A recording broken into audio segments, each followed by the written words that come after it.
गैसें निकलती हैं, जिससे कि फिर वो माइक्रो ऑर्गेनिजम्स को भी खतरा पहुंचा सकती है या उसको मार सकती है। तो इसलिए सबसे पहले हम उसको खुला डालते हैं, और खुला डाल के जब वो पूरा वहाँ से गैस निकल जाती है उसकी, फिर उस तरह से जैसे वहाँ पे वो कर रहे हैं हल्का, उसको पूरा फैला दिया जाता है अच्छे से। और उसके बाद जब वो फैला दिया जाता है, उसके बाद इसके अंदर जो है कैंचुए छोड़ दिए जाते हैं। पागल है तो उसके अंदर कैंचुए छोड़ दिए जाते हैं। ये कैंचुए क्या करते हैं, इसको डिकम्पोज करते हैं। डिकम्पोज करने के बाद ये पूरा, देखो बेटे मैं बात बताऊँ, अभी ये एग्रीकल्चर है, ठीक है ना। अगर तुम्हें अभी एक सजेशन दे रहा हूँ मैं, अगर ये चीज़ नहीं देखनी तो अभी चेंज कर दो अपना डिपार्टमेंट, किसी ऐसे डिपार्टमेंट में जाओ जहाँ पे ये चीज़ देखने को ना मिले, क्योंकि ये तो खानी भी पड़ेगी।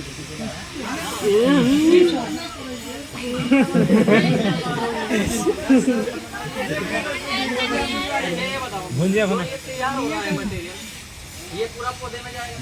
पौधा तो क्या करेगा, उसको सोखेगा, उससे दाना तैयार होगा। दाने में कार्बोहाइड्रेट प्रोटीन कहाँ से आएगा, ऐसे नहीं है। तो आप तो पता है इसमें क्या होता है बेटे, कैचुआ जो होता है इसको पूरा डिकम्पोज करता है। डिकम्पोज करने के बाद जो ये सूखा है ना, ऊपर दिख रहा होगा, अभी तो बारिश हो गई इसलिए नहीं दिख रहा है ज़्यादा, तो ऊपर से कितना सूखा मटेरियल होता है उसको उतार लिया जाता है, और बाकी जो कैचुआ है वो नीचे चला जाता है, ठीक है ना, नीचे जाने लगता है। और ऊपर से हम वर्मी कंपोस्ट जो भी है उसको इकट्ठा करते रहते हैं। अब उसको फिर हम खेत में जो हम गोबर की खाद डायरेक्ट जो खादें यूज करते हैं, खाद और उर्वरक में अंतर होता है, फर्टिलाइजर और मैनोर्स में अंतर होता है, पता है ना तुम्हें। मैनोर्स वो होते हैं जो ऑर्गेनिक मटेरियल से बनते हैं, और फर्टिलाइजर वो होते हैं जो केमिकल बनते हैं, ठीक है ना। तो इसमें अंतर क्या हो जाता है, जो मैनोर्स होते हैं जो डायरेक्ट हम गोबर से बनाएंगे, इसके अंदर नाइट्रोजन फॉस्फोरस पोटेशियम जो होता है डबल हो जाता है। दूसरा इसके अंदर जो एयर है, एयर का पॉपुलेशन हो जाता है, इसलिए कैचुए जो होते हैं ना बेनिफिशियल होता है खेतों के लिए, वो होल बनाते हैं भूमि के अंदर, ऐसे इसके अंदर भी पूरा वो जो एयर है वो कॉर्पोरेट कर देते हैं, मिक्सअप कर देते हैं उसकी। समझ में आ गया ना। अब इसके बाद में नेक्स्ट आगे ये बायोगैस यूनिट है हमारी। बायोगैस यूनिट क्या है, मतलब इसके अंदर जो गोबर है, गोबर को घोल के इसके अंदर भर दिया जाता है, और वो कैसे तैयार होती है, जितना उससे पहले निकलता है, जितना खाद का मटेरियल है वो बाहर निकलता है।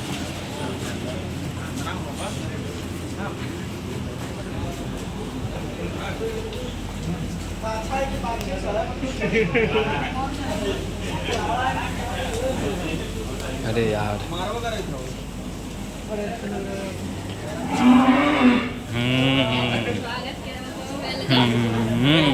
एक बात ध्यान रखना सभी लोग, आप को यहाँ पे लाया गया है सिर्फ सीखने के लिए, कोई भी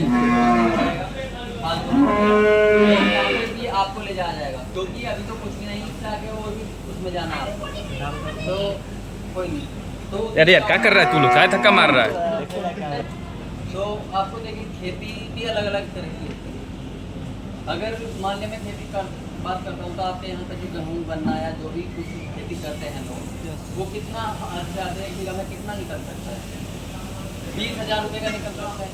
लेकिन मैं अभी ऐसी खेती आपको दिखा दूँगा जिसमें कम से कम एक बीघा के अंदर 1 करोड़ रुपये कमा सकते हैं, ठीक है ना, 5-6 महीने में तैयार, तो वो भी खेती हमारे पास। दूसरा 1 एकड़ के अंदर 3.5 करोड़ रुपये का फूल तैयार हो रहा है सिर्फ 2 महीने, तो वो भी खेती हमारे पास है। मतलब जहाँ पे आप खेती की खत्म कर रहे हैं ना मामला, वहाँ से कई गुना आगे की सोच एग्रीकल्चर में, तो इसलिए वहाँ पे टच भी नहीं करना, सीखते हैं, फालतू की बात नहीं। ये टोटल बेटे जो भी यहाँ पे ब्रीड है, तो ये क्रॉस ब्रीड है। देखिए आपको मैंने एक दिन शायद क्लास में बताया था कि एचएफ या कोई भी प्योर ब्रीड है वो हम इंडिया के अंदर नहीं रखते हैं, क्योंकि यहाँ की जो क्लाइमेटिक कंडीशंस हैं, बेटे आप मैंने पहले भी आपको मैं समझा रहा हूँ यार,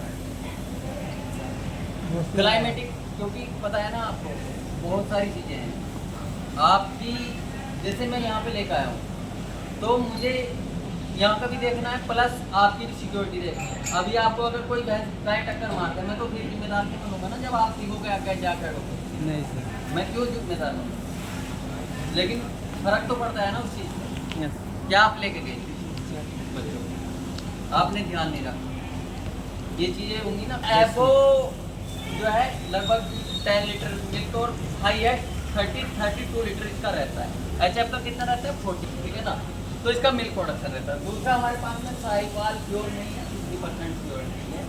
जिसका जो प्योर अगर साहिवाल होती है ही है इसी तरह की होती है, बस इसका हाइट में कमी रह गई और थोड़ी लंबाई में कमी रह गई, सेम साहिवाल है। इसका प्योरिटी परसेंटेज पूरी नहीं है। प्योरिटी एक चेक होती है ना, 100% प्योर है या 75% प्योर है या 50% प्योर है, प्योरिटी परसेंट कम, ठीक है।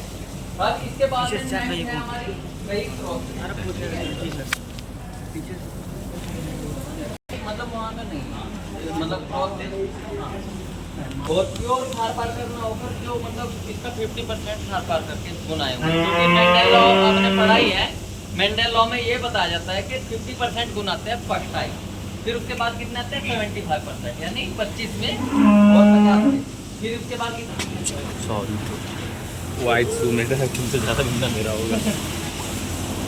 अब ये देखिए मतलब यहाँ पे भी हमारा टोटल क्रॉस ब्रीड है, एक हमारी साहिवाल है।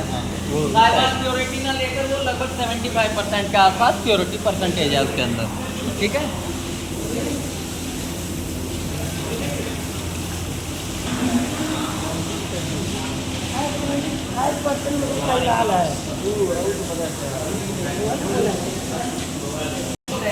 हमारे यहाँ पे और ये जो खोर है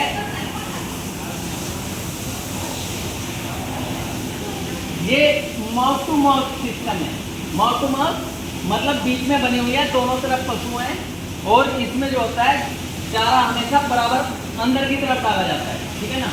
और जो इसका पूरा डंग और यूरिन वगैरह होता है वो बाहर की तरफ होता है। और एक सिस्टम होता है tail to tail. Tail to tail में क्या होता है कि जो नाल होती है वो बाहर की तरफ बनाई जाती है उधर दीवार की जगह में, और पशु ऐसे पलते हैं और जो उसका गोबर वगैरह जो यूरिन होता है वो बीच में आएगा। और इसका फायदे क्या होते हैं, देखिए सिस्टम अपनाने के, इसमें पशु ज़्यादा बांधे जा सकते हैं। दूसरा सफाई में आसानी से सफाई हो सकती है। दूसरा जो एक पशु दूसरे पशु को गंदा नहीं करेगा। लेकिन टाइम टू टाइम में क्या होता है सफाई आराम से हो जाएगी, बीच से एक साथ हो जाएगी, लेकिन एक पशु दूसरे पशु को गंदा करता है, लेवल बढ़ जाता है ना वो। हाँ समझ में समझ में आ गया ना।